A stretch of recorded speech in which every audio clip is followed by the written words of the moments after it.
most of my focus is on the Middle East military issues. So I was watching the Vice News documentary Inside the Islamic State, and I was struck by this picture. You can't see that well, but this is actually, in context, a Islamic State rally in the capital, Raqqa, Syria. And you can't see, because of the image quality isn't that great, that's a little red-haired boy inside Syria. I actually stopped the video right there when I was watching it, and I was completely dumbfounded by this. There were so many questions I had. How did he get there? What is his family doing there? And most overall, what is he going to do if our military experts are right, which is questionable, if the Islamic State falls in 2 years? His parents are likely fighters for the Islamic State. He's an orphaned young white boy who experts believe is from Germany or Belgium. I did some research on that. And clearly doesn't really belong in the region. What will happen to him after the war? As I delved more into this issue, you notice that there's a lot talking about young men and women who are recruited into ISIS, but a much larger issue is that they're trying to build an Islamic society. They recruit many families as well. Perfect example. Example of this is Siddhartha Dar. He became a Muslim 10 years ago. That's him at a rally in the UK. He was born in the United Kingdom. He's actually an Indian immigrant, so he converted from Hinduism. And earlier this year, he immigrated to the Islamic State after some issues with the British police. This is a picture he tweeted after arriving in the Islamic State, that his fifth son, he has 5 sons, all under the age of 6, that immigrated with him and his wife. And the hashtag on that was #Generation Caliphate. What I found is that many of these children are actually a key part of ISIS's plan. They don't just want to take over the region or seek the end of the world. They want to build a multi-generational conflict and really establish a true caliphate. So they see immigrants like Siddhartha Dar as key to their plan. But as you research it more, you find that these children aren't just inside the Islamic State, they're undergoing an indoctrination process so that in the future they will serve as the next fighting unit of the Islamic State. So it actually is a much larger issue for the West than we are really making it out to be. So much focus is on the international coalition, the airstrikes, and the propaganda efforts of the West. Yet we have no instrument in place to actually help these children if we are able to defeat ISIS. I'm going to try to explain, this is what I've ended up researching, is the indoctrination process that these children go through and some possible solutions that have worked in the past. In order to do so, I'm going to have to reference 3 dates though, 12/12, 1990, and 1981. The first date I'm going to reference is 12/12, the Children's Crusade. Most historians have pretty much proven that this is mostly fictional, but I think it serves as a very good cautionary tale of what could happen. For those of you who don't know, in 12/12, a French boy, sorry I couldn't find any good pictures of this, allegedly had a vision of Jesus who told him that he was to rally as many children as he could and march on the Holy Land to take it back from the Muslims. The means of which are very disputed, but according to the story, he was able to rally 30,000 children from all across Europe, and they attempted to march to Rome where they believed that the Mediterranean Sea would part for them. Lo and behold, they got there and it did not. But about 10,000 children allegedly boarded boats and sailed for the Middle East. Most of them were sold into slavery, died of hunger or disease, or were killed upon arriving. Very grim story, but I believe the analogy is there that if we do not do something, you can have a whole generation of children on their own if their parents are killed, either by international actors, US airstrikes, or other people in the region who are just avenging their losses to ISIS, orphaned in the region. They could spring up as a new terrorist organization, they could be sold into slavery as ISIS has done to other people. They could just be killed by these groups that have vendettas against ISIS as well. We need to do something to help these children who, in reality, have no say when their family immigrates to the Islamic State. And these aren't just European, Asian, African immigrants. These are also children who had the great misfortune of living in areas that ISIS now controls. The next date I want to reference is 1981. Everyone knows that in 1979, the Soviet Union invaded Afghanistan and then was eventually pushed out by the Mujahideen supplied by the US and Saudi Arabia. What is not very well known is that a key component of our plan was actually establishing madrasas or Islamic schools all along the Pakistani border. In my paper, I followed 2 Saudi, the Saudis were entirely in charge of that effort, we just funded them, 2 Saudi Islamic institutions who combined established 5,000 madrasas. These schools were all based in Afghan refugee camps. They were essentially the only form of education for these Afghan refugees. So boys between the age of 5 and 10 or so, it varies across the board, all received essentially Wahhabi indoctrination, which is the very strict sect the Saudis follow, which at that time was very foreign to Afghanistan. So all of them received just that education, but they were inspired with a hate of many Western countries. As you can see, this is actually an excerpt from a textbook from that time. I read a few of them, and this is a math question clearly, but they inspire hate even within the math.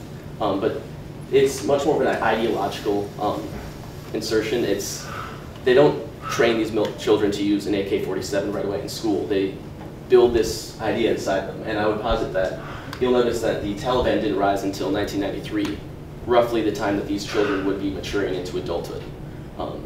It was a sleeper cell, essentially, in that they trained them with this Wahhabi ideology. Most of the men died fighting the Soviets or in the subsequent civil wars.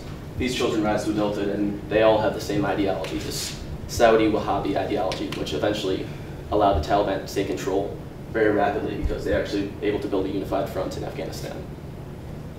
The next date was 1991, Sierra Leone. I chose Sierra Leone as a case study. This is a very much more stereotypical use of child soldiers, but it's disturbing the number. Some estimates range 60 to 80% of people who took part in the Sierra Leone Civil War of 1990 were child soldiers, which is an incredibly high number. This is a different aspect, though. They focused almost no time on telling the children why they were fighting. Instead, they would indoctrinate the children through various methods. First, they would give them a rudimentary military education. Then they would pump them full of drugs and alcohol, which would allow them to do whatever they were necessary, mostly methamphetamines and cocaine. And then they would force the children to take part or witness gruesome acts, which would desensitize them to any type of violence. These include performing or watching executions, taking part in sexual violence, or sometimes even murdering their own family. These served to desensitize the children so that when they were in a battle, they could take life without worrying. Overall, there are 250,000 child soldiers in Africa. Clearly a worldwide issue, and it's starting to become more and more prevalent in the Middle East. That moves on to the Islamic State now. The Islamic State has created an unholy combination of these two methods. In that documentary I referenced earlier, you can see that children between the ages of 5 and 12 go to Islamic school, or boys go to Islamic school, and then from 12 onwards they're able to attend military training. This is what the official line has been. However, beyond that, there's clearly other issues at hand. Up here, these boys are all 8 years old, according to the propaganda video of ISIS, and they're doing military drills. And there's also children here, and all armed, as you can see. And all the children, even Islamic school, between the ages of 5 and 12, have to perform some military drills as part of their education. And I believe this is because the Islamic State wants to both have child soldiers for the future who develop into their next wave of fighters, and also because they do use them in battle. There's been numerous reports of most of the checkpoints in Mosul, the second largest city in Iraq, which the U.S. is planning on attempting to take with the help of the Iraqis, being manned by child soldiers, actually, which is something you don't really hear, but it raises major moral issues with a U.S. intervention in the area. ISIS uses the Islamic school system as well as other indoctrination methods. Most recently, they've released a series of execution videos in which the executioners are actually children. That boy is 10 years old, and he goes on to kill both the people in that video, who they claim are Israeli spies. As you can see, you can't read this caption, but I will be the one who slaughters you, O infidels. I will be a mujahid, God willing. It's very disturbing stuff to see, and yet there's almost nothing being done by the Western forces to combat this. We can launch airstrikes, we can support our regional allies, yet we have no institutions in place to actually help this, and no real plan for the future. A lot has been said about the U.S. propaganda efforts. It's terribly, terribly mismanaged, and I think this is a perfect example. The U.S. was actually criticized by the Free Syrian Army for this image that they dropped on. These are pamphlets they dropped onto Islamic State held territories. It's a perfect example of just terrible propaganda. This is Daesh, which is the Arabic name for Islamic State, and that's Islamic State recruitment building, and they're throwing the recruits into a meat grinder, essentially. The image is very meaningless, though, essentially. Like, if you're inside the Islamic State and you've been raised in it, and a warplane that's been bombing what you see as your country, if you're a child, dropping pamphlets on you, this is going to mean nothing, and the people who are opposed to it are already opposed to it.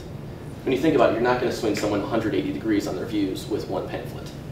Instead, there was another one John Stewart referenced in which there's a video the U.S. released online, which opened with the line, "Run, don't walk to the Islamic State," which I believe he said was, you're banking a lot on people watching more than the first 10 seconds of that video. Clearly, the propaganda effort needs a lot more to be done. It should instead focus on sowing divisions, raising moral issues, or the issues of hypocrisy within the Islamic State. My proposal is intensifying the U.S. propaganda effort, informing the public much more widely of the issue of child soldiers in the Islamic State, and working with UNICEF. UNICEF actually was able to rehabilitate 50,000 child soldiers from the Sierra Leone conflict who all, for the most part, had begun to live normal lives. They established schools within the region, trained professionals both in the region and outsiders to come in and help. Needless to say, there are tens of thousands, accurate numbers are difficult to come by, but there are millions of people within the Islamic State right now, not necessarily part of it, but within their borders. Tens of thousands of children are being forced to attend their schools. It's not optional. If we don't do anything, these children are going to face terrible repercussions for the choices that their parents made or were forced to make while under the control of ISIS. And if we don't create a plan, we could lose a whole generation of innocent children.